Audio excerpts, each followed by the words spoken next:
Welcome to this holiday episode of the You Two Scare Me podcast. We're your hosts. I'm Felice. And I'm Andy, and we are coming to you from Key West, Florida. Okay. Did you hear that there is a new UFO tour? Oh my gosh, I did. In Key West. Yes. And it's put on by David Sloan and his company. Yes. I don't know. I don't think David Sloan is he's not the tour guide, but it's his company and he has people doing it. And I saw him today at the artisan market. David Sloan, in case you don't know, if you haven't been listening, he is the original caretaker of Robert the Doll, and he has ghost tour company here, and he does a lot of cool things here. But so the newest is a UFO tour. Oh my! I saw him and his wife today at the artisan market, and I was like, "Oh, we want to go for sure." And he said that we do. And guess what? He said that they have some very expensive night vision equipment, and he said it's going to be amazing. So we have to book it. Did he say? I don't know. Oh I didn't get to talk to them very long because some other people were there. They were selling books, and so I kind of got out of the way. But I don't know. I'm scared to go. I'm scared. We're going. No, I'm scared. We're going. Oh, and then what's going to happen is there's going to be like a giant white light in the sky, and then we're going to lose 7 hours, and then you're going to be like, oh, wow, I don't know what happened. What happened? Where am I? Mm-hmm. And then I'm going to be the one that's like having all these physical effects, and you'll just be blissfully memory free. Yeah, it's going to be amazing. Nothing says 'tis the season like getting probed. Yeah. Well, also, it's very busy right now. I wouldn't mind disappearing for losing 6 hours right now. We're hanging on by a thread for our last week before our break from school. So we're white knuckling it. Yeah. I mean, so in addition to the craziness that goes along with small children at this time of year, we also have had so many social events. Yes, we've been busy. Yeah. And we are still busy. We were just going over our schedule and we have something every single day this week, each of us, and they're not the same things. Yeah. Some do overlap, but thank goodness. That's how we'll get through. You're my emotional support person. Right. Same. But I don't know, a little UFO disappearance might not be too bad right now. I'm nervous too. I will go because I've made you do a bunch of ridiculous things in the past. But I'm scared. Let it be known that I'm scared. And any humans or aliens who are listening to this, I don't want to be taken. Yeah, just keep it gentle with Andy. No, just she's not ready to go. Leave me on Earth. It's okay. It's okay. Oh my gosh. Well, in case you missed our little pitch in the last few episodes, we now have a Patreon page, and we would love for our listeners to check it out. So Patreon is a membership-based platform that allows creators like us to receive direct financial support from their fans. Money. We're trying to grow our podcast, and this is a way that you, our lovely listeners, can help us out. We have 2 membership tiers with different perks. Both tiers come with a shout out from us and discounted merch, along with other spectacular surprises. Yes, it's amazing. So please join our Patreon. Join it.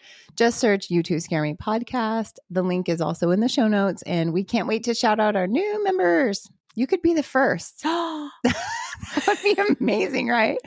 The OG, I feel like that comes with a trophy or some other special. If you're our first Patreon member, we're going to do something special for you. Don't worry. We'll think of something really cool. Yeah. Something so cool. I promise. We'll also tell the aliens about you. Yeah, or not. You let us know. If you want to know, if you want them to know about you or not, you just let us know. If this is your first time here, hello. We're 2 girls who love to hear and tell stories about the paranormal and other spooky stuff like legends, cryptids, and UFOs, of course. But don't worry, we respect the forces behind those spooky things, and we know how to keep a safe and respectable distance. That's right. We love to have a good time, so get ready to laugh with us. A quick warning before we begin, this podcast is for entertainment purposes only. Our tales are drawn from folklore, history, and reported experiences, but we don't claim them as fact. Some stories may include sensitive topics, so listener discretion is advised. Dive into the shadows with us as we bring you haunted holiday lore in this episode of the You Two Scare Me podcast. Shall we dive in?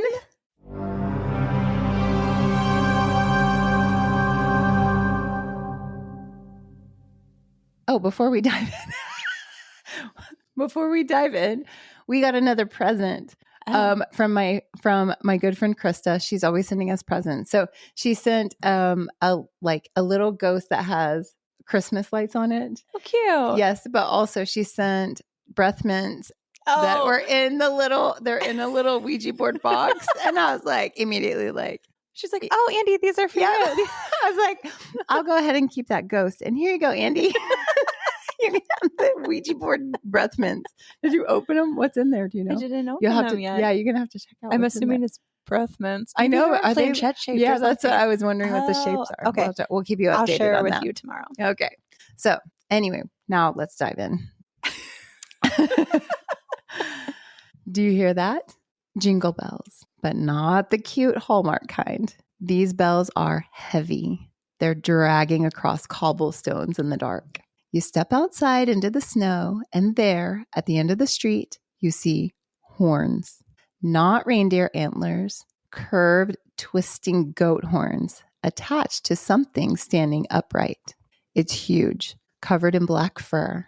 Its tongue is way too long. Its hooves are clacking, and it's dragging its chains.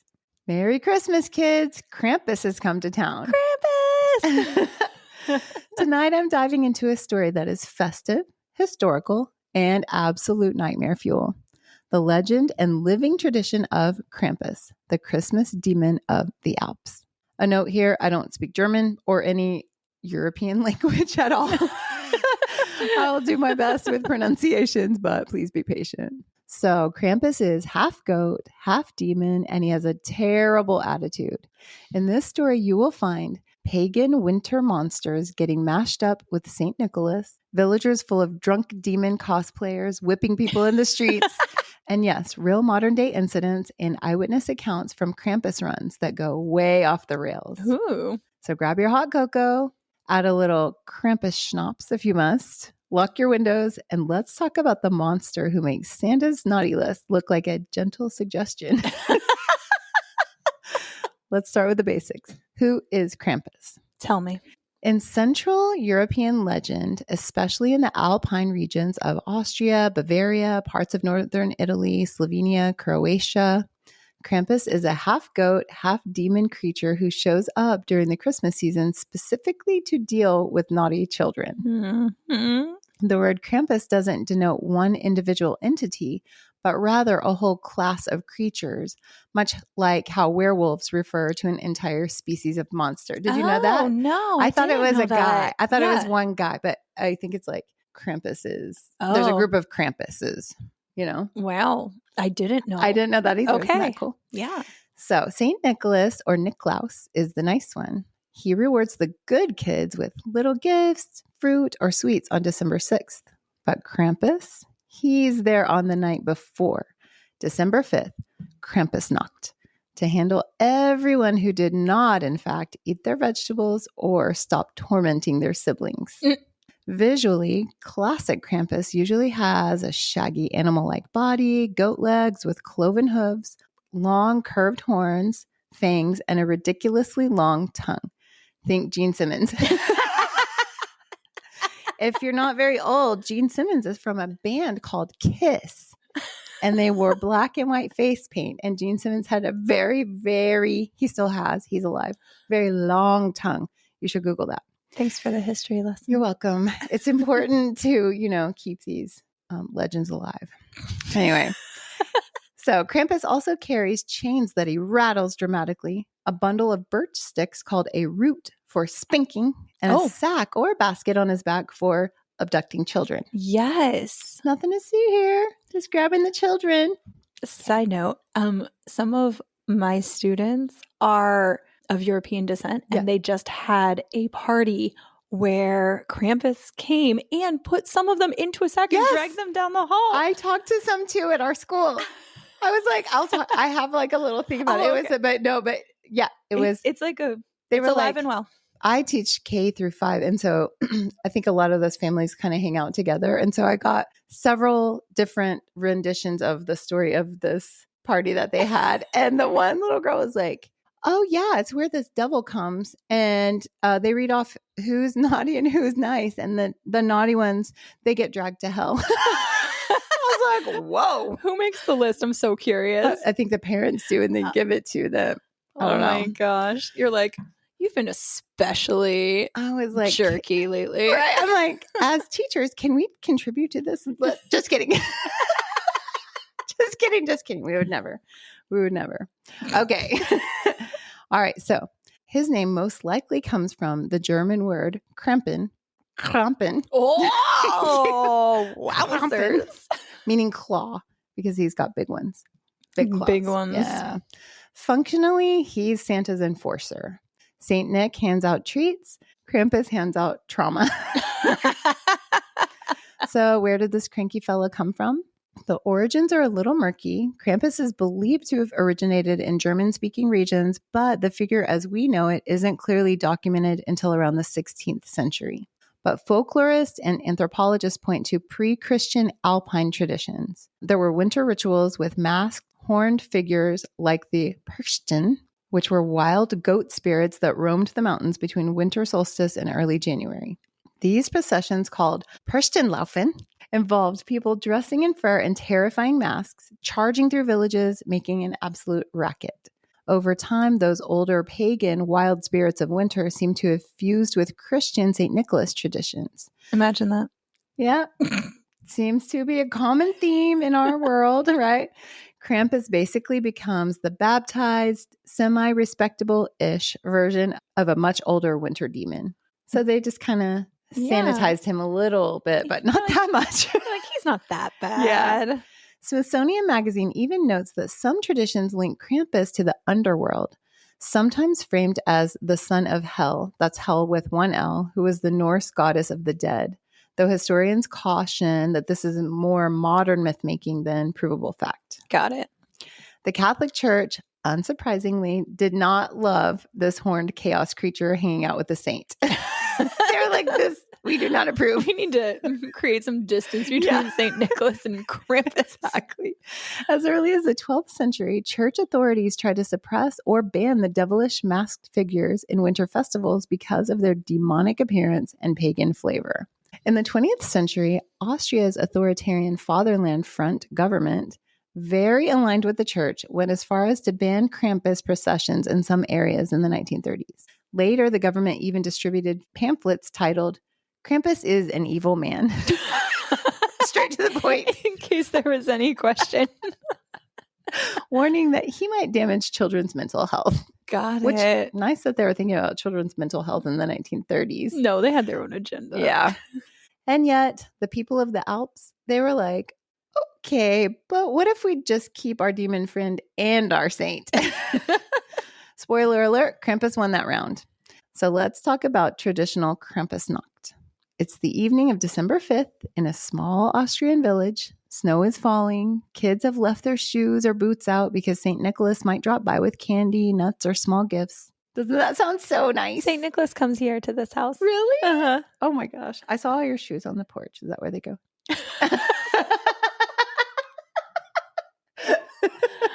No, that's just called. That's just where the shoes go. That's just called that my children play in the dirt and the mud, and I'm like, leave those outside. Okay. Well, you might want to pick some specific shoes to put out there. It already happened. Oh, Felice. oh yeah. Goodness, he already came. Okay. I'm a little sketchy on my dates. I don't even know what day it is. Krampusnacht passed already, guys. Okay. Inside, families wait. Parents are definitely using this moment as leverage. They're like, are you sure you cleaned your room? Because remember who comes with St. Nicholas? Krampus. At some point, there's a knock at the door. St. Nicholas steps in, robes, bishop's mitre, staff, total church glam. Behind him, or sometimes barging in first, comes Krampus. He clanks in with his chains and bells, swats the floor or the furniture with those birch rods, and does his best to scare the absolute daylights out of the kids. Oh my gosh. And he's huge. The saint asks the children if they've been good. Maybe he reads from a little book of their deeds supplied by the parents. The good kids get a treat. The not so good kids might get a symbolic swat, a lump of coal. Symbolic. Yeah. Or just a good old fashioned guilt trip in demon goat form. In older stories, it's more brutal. Krampus is said to beat bad children, stuff them into a sack or basket, and carry them away to drown them, eat them, or drop them off in hell. Oh. 2 L's. Hell, 2 L's. Just to clear up that confusion. Yeah. So, yeah, forget no new iPhone for you this year. Here, it's clean your room or a demon will drag you screaming into the underworld. I mean, that seems pretty, standard. So when my students were talking about their Krampusnacht party that they went to, I was like, did anyone's parents get pictures of this? Please have them email them to me, but I haven't seen any yet. So if you have pictures of your own party, yeah, please send them. Share them. Also, they said that they really do like take the kid. Like if there was a bad one, they really do take him like down the hall. And I think they have to like do work or something. Oh. Hey, music lovers, looking for a new show? Why not check out the Hook and Bridge podcast? We are a music interview show with some incredible bands. We play fun games with all of our guests and break down everything you need to know about music, the headlines, everything going on with your favorite artists today. So why not go check out the Hook and Bridge podcast, now streaming on every platform you can find podcasts. That's the Hook and Bridge podcast, the #1 brother and sister music podcast in the world.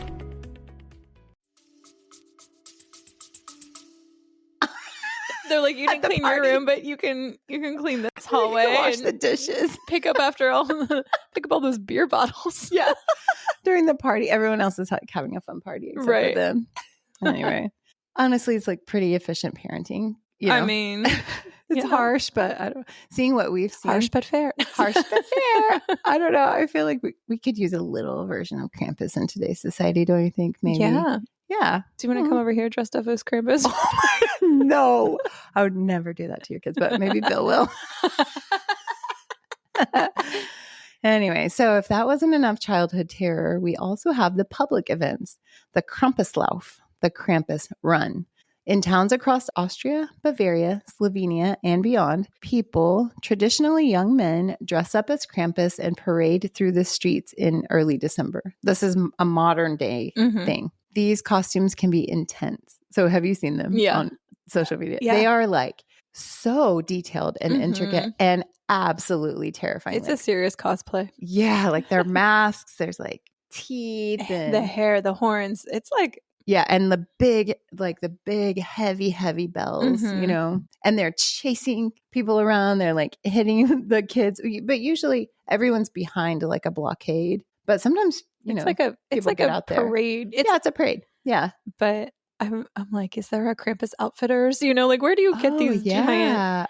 There has to be companies that do that. Yeah, that's a great question. The costumes typically consist of hand-carved wooden masks with snarling faces and glass eyes, real animal pelts. Probably the more modern ones are rubber and, you know what I mean? But like the traditional ones would be that wooden. But they have real animal pelts, huge goat horns, and heavy cowbells strapped around the waist so you can hear the Krampuses before you see them coming. Ooh. The scene is something between a horror movie, a folk ritual, and a rowdy street party. Okay. The air smells like snow, wood smoke, and schnapps. Oh, I can get down with that. Yeah. Can you imagine it? On a cold, it's like so cold too. Yes. The bells are deafening. Torches and flares light up these massive horned figures as they charge through the crowd. Oh my gosh. Traditionally, the Krampuses will chase people, especially teens and young adults who tease them, and they will lightly swat people's legs with bundles of twigs. The Krampuses will pose for photos, roar, rattle chains, and generally cause festive chaos. In some regions, it's customary to offer the passing Krampus a shot of fruit schnapps, which, as you can imagine, does not always de-escalate the situation, but it makes it more fun. Can you imagine? Beyond the pure chaos, Krampus is doing some cultural work.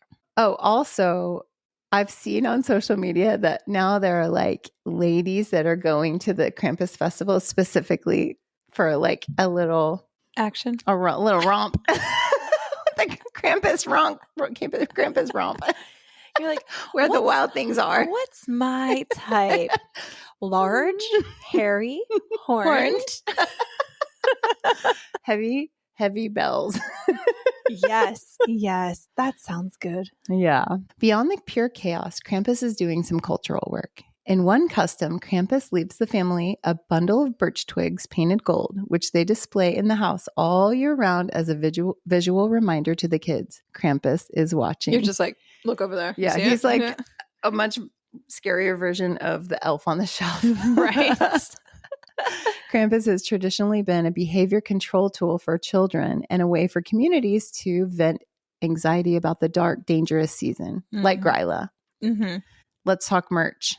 By the late 19th century, advances in chromolithography made full-color postcards cheap to produce. The Alpine world looked at that new technology and said, obviously, we're putting the Christmas demon on it. Oh my gosh, I just got a Krampus card in the mail. You did? Oh, I'll have to pull it out to show you. You'll have to find it. Yeah. So Krampuskarten or Krampus cards started popping up in Austria, Bavaria, and neighboring regions from about the 1880s into the early 20th century. They often show Krampus looming over terrified children, stuffing kids into his sack, chasing people with birch rods, or oddly, flirting with women in very tongue-in-cheek, slightly risque scenes. Oh, ooh la la. Naughty Krampus. With the long tongue? Yep. Yepers.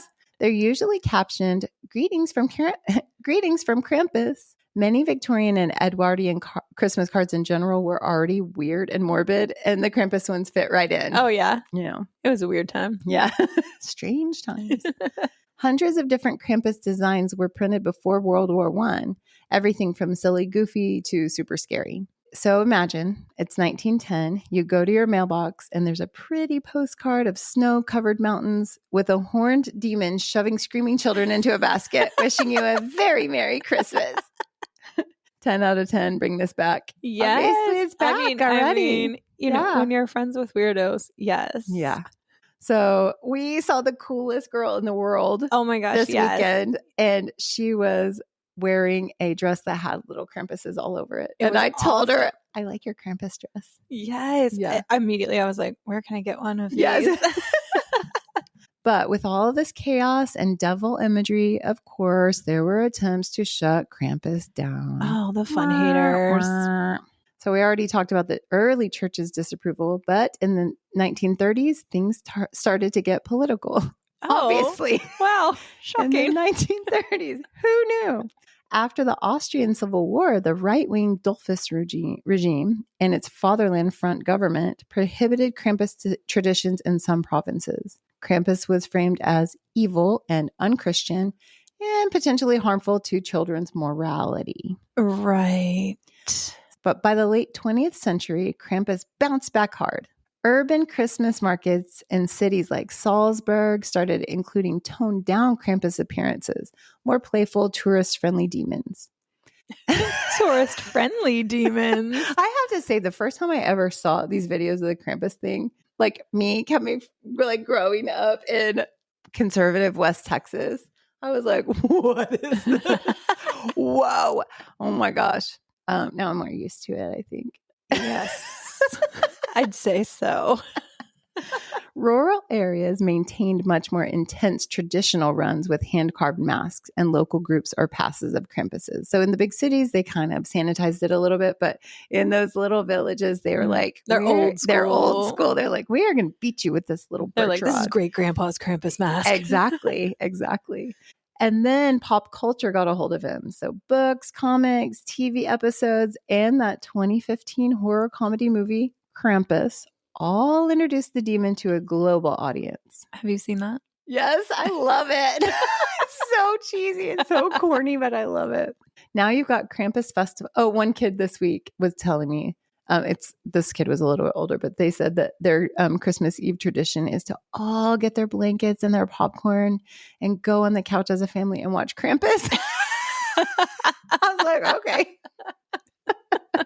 Have a holly jolly Christmas. So now you've got Krampus festivals in the U.S., Krampus pub crawls, and people in places like Pennsylvania and Oregon organizing their own Krampusnacht parades, gathering inspiration from the old Alpine model. Have you ever been to one? I haven't been, but our friend lives in Philly and he participates. Oh, is he a Krampus? And he is the one who sends us the Krampus cards every year. Cute. Yeah. I love that. Shout out Chandler. Hey, Chandler. We want some pictures. Send us some pictures. I bet you he sent some. I'll take a peek. Oh, yeah. He used to send them to us. Thing. Yeah. So Krampus goes from banned by fascists to featured in Christmas horror movies in under a century. Yeah. How progressive. What an icon. On paper, Krampus is awful. He beats kids, abducts them, drags them to hell. But when you look at how he actually functions in communities, a different picture emerges. Kids generally know it's a costume, but the ritual gives form to their anxieties about doing wrong, disappointing adults, and the scary unknown of winter. So he's got some redeeming qualities. Yes. And adults get to blow off some steam, dress up as something wild and aggressive, hit some kids, stuff them into a sack, and participate in a tradition that ties them to their grandparents and their great-grandparents. Yeah. You know, like you said, they probably really are using their great-grandpa's old mask or whatever. Right. You know? And I'm sure, like, you know, you see it as a kid, you remember it, right? Yeah. So you're modeling your behavior on that. Yeah. Yeah. It's pretty cool. And everyone gets a story like, remember the year Krampus whacked Uncle Peter so hard he spilled his mulled wine? So, of course, there's a line. Modern debates in Austria and Germany focus on safety, consent, and gender. Who gets to play Krampus, how aggressive they're allowed to be, how to protect the kids and the bystanders, especially women who report being targeted for rougher treatment during runs. Okay. Yeah. Like, don't be a jerk. Yeah. That's all. Yeah, they should probably have some guidelines on like who gets to be a Krampus. Yeah, or you know, like we don't want them to. We don't want like a serial killer Krampus or something. Well, this took a dark turn. Yeah, I could really. I don't know. There might be a book idea, movie idea, screenplay. Don't steal my screenplay idea, guys. Trademark. Unlike ghosts or demons or cryptids, Krampus in historical sources is firmly a folkloric figure, not a literal paranormal being. But in the last 15 to 20 years, especially with the rise of paranormal forums, TikTok, Reddit, and online folklore communities, a handful of spooky stories have popped up where people claim Krampus appeared as a real entity. So, would you like to hear a couple of those stories? Of course. A frequently reposted story tells of a family living in a rural area near the Austrian border. Around December 5th, the narrator, age 10 at the time, claims to have seen a tall figure with goat-like legs, a hunched back, and heavy bells jingling even though the figure wasn't moving. Steam was rising from its body despite the cold. The family dog supposedly refused to go near the window and hid under a table. When the narrator woke the next day, there were cloven hoof prints in the snow outside the house leading into the forest. Dun, dun, dun. Number 2. Or it could just be a regular demon. Anyway. Who says it's Krampus? Just a regular. Maybe it's Batman. Who knows? Maybe it's Yeti. I think I might have a Yeti one coming up. I don't know. Let's see. A surprising number of people from the Tyrol and Styria regions claim that in the days leading up to Krampusnacht, they've heard chains dragging on cobblestones or pavement, deep cowbells, even in areas where Krampus runs weren't happening. Oh. And growling or snorting outside windows. One woman said she woke to what she thought was her boyfriend snoring. She's like, who is that? Only for him to walk in from another room while the noise continued. When they checked outside, the snow was disturbed in a perfect circle, but there were no human footprints. That's interesting. Yeah. Perfect circle. UFO. Yeah, obviously. Okay. So this one circulates among Alpine hiking communities. A man hiking in December reportedly saw a figure standing between the trees, tall, dark, and shaggy. Oh, just my kind of guy. Just kidding. I'm a hairphobe. Oh, God. At first, he assumed it was a person in a Krampus costume, but then it dropped to all fours, moved unnaturally fast, and let out a guttural, multi-layered growl like 2 or 3 voices at once. Okay, that's something different. When he approached the spot the creature had been standing, he found deep hoof-like impressions, much larger than any goat or deer native to the region. Okay, that's another demon or shapeshifter. Yeah. Or of some sort. What if it's Yeti? With the hoof? Didn't it have hooves? Oh, yeah, it had hooves. Yeah. Yeti just got some new shoes. He's like tap dancing. These are my party shoes. Anyway, Krampus is constantly being renegotiated. Is he a harmless symbol, a tourist attraction, a living folk tradition, or a liability in a fursuit? As you're listening to this, because there are some stories of like people getting hurt because because it's wild. It's wild and they're hitting people and they're chasing people and their schnapps are flowing. Exactly. So, as you're listening to this, somewhere in the Alps, a group of people is pulling on heavy fur, strapping on cowbells, and fitting carved wooden masks over their faces. They'll jog through the snow at night, breath steaming in the cold air, lanterns and torches flickering off horned silhouettes. Kids will scream and laugh. Grown adults will pretend not to be scared while being absolutely scared. Someone will hand a demon a shot of schnapps. And the next morning, shoes will mysteriously have candy in them. Birch twigs might appear on a doorstep. And somewhere, a kid who pushed their luck all year will be on their very best behavior for at least like 48 hours. We know kids, right? Krampus is one of those legends that reminds us that Christmas has always had a dark, wintry side. Before it was peppermint lattes and inflatable yard Santas, it was snow and hunger, long nights, and the fear that something might be lurking just outside the circle of light. So this holiday season, stay cozy, stay creepy, and maybe keep an ear out for bells in the dark. Krampus might be coming to pay you a visit. Ooh. I'll have the schnapps ready. Don't worry. I want to go to a Krampusnacht. It would be fun. We should really see when the one in Philly is. Yeah. Oh, I want to go to one in Austria. Well, yeah. That would be great too. I was just trying to be responsible. Yeah, I really want to go on one of those river cruises. Yes. That's in the winter and goes to all the Christmas markets. That would be amazing. Yeah. I love the Christmas markets. Me too. It's my favorite thing. Beautiful. Yes. So fun. Yes.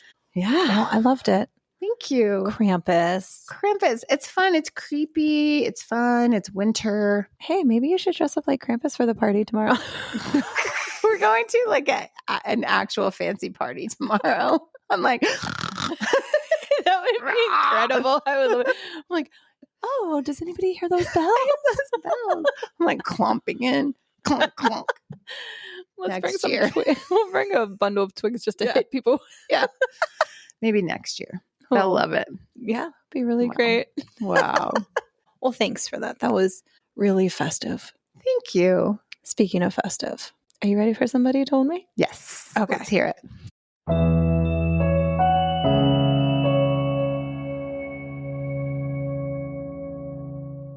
So, guess what? This Somebody Told Me is near and dear to my heart because this is actually about the house I grew up in. Ooh, okay. Let's hear it. So the reason I decided to talk about this today is because Christmas time is when all the activity in the house ramps up every year. So just some highlights over the years. I think I've mentioned in the past some of the things that have happened in the house, but when I was growing up, there were a lot of different events that would happen. And so things would go missing and then reappear in really obvious places like several days or weeks later. For instance, I mean, I remember this day clear as day.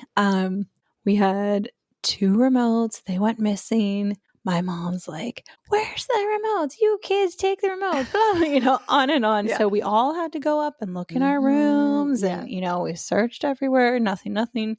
Cushions off the couches, on and on and on.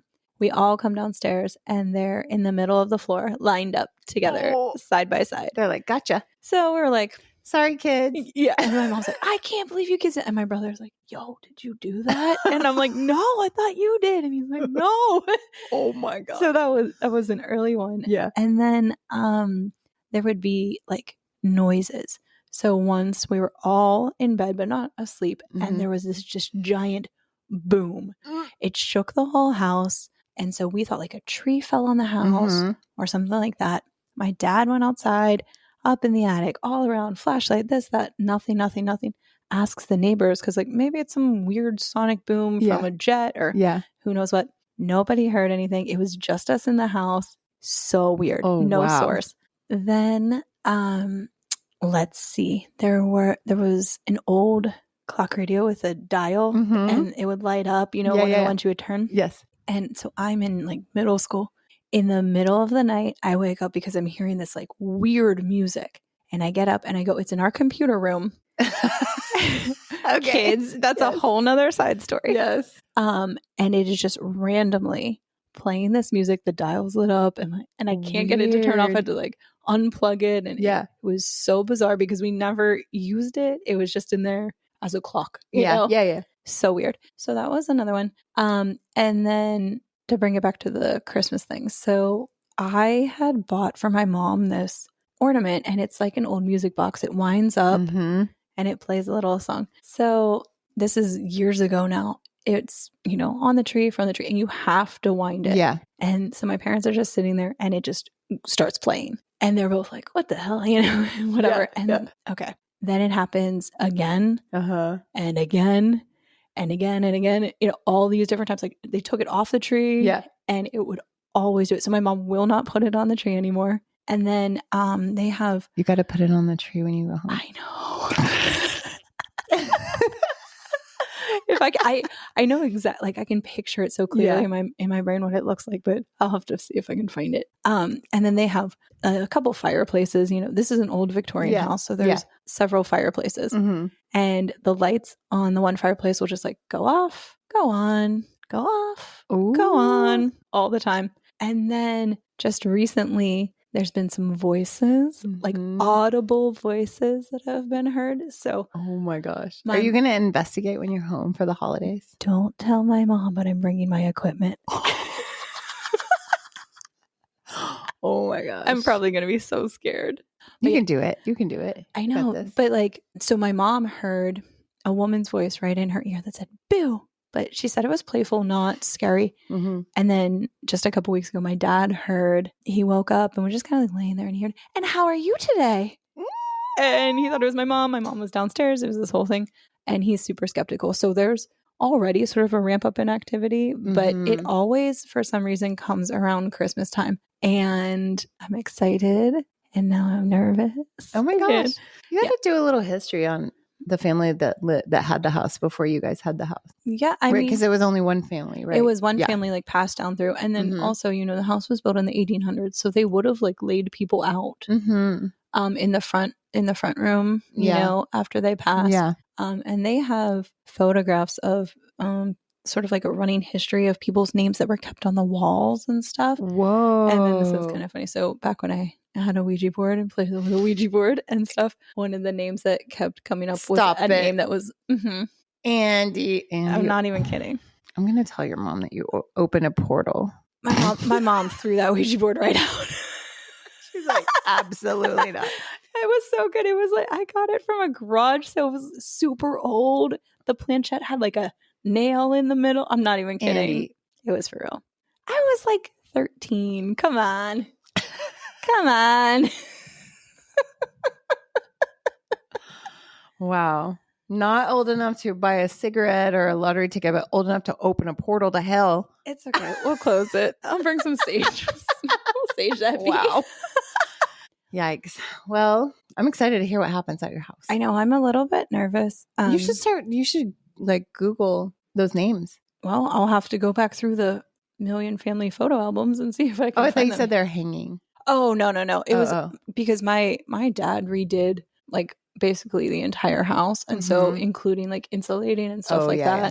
And so it was under layers of wallpaper and stuff. Yeah. And it was like, handwritten. So they took pictures before they put up drywall and all of that stuff. But also they just did some renovations, like just finished with like some floor. So that always kicks up some stuff. Yeah. Yikes. Oh my gosh. We'll see what happens. Well, thanks so much for listening to this episode of the You Too Scare Me podcast. Have you checked out our website, you2scaremepodcast.com? You can find blog posts for each episode, as well as do a little last-minute Christmas shopping in our merch store. Listeners, do you like what you hear? Help us reach more ears by sharing the show with your family and friends, subscribing to our YouTube channel, and joining our Patreon. Your support means so much to us. You can also help us by rating and reviewing us on Apple Podcasts, Spotify, iHeart, Amazon, and wherever you get your podcasts. Don't forget to check out our social media. Find us on Instagram at you2scareme_podcast. On our Facebook page, You2Scare Me. You can even follow us on TikTok. Just search You2Scare Me Podcast. No spaces. Remember to send us your own spooky stories for our Somebody Told Me segment at you2scaremepodcast@gmail.com. That's YOUTWO scaremepodcast@gmail.com. Thanks for wandering through the shadows with us. Happy holidays, everyone. Be good to each other out there. And beware what lurks beyond the light. You never know when Krampus might be waiting in the shadows. Dun, dun, dun. Jingle, jangle.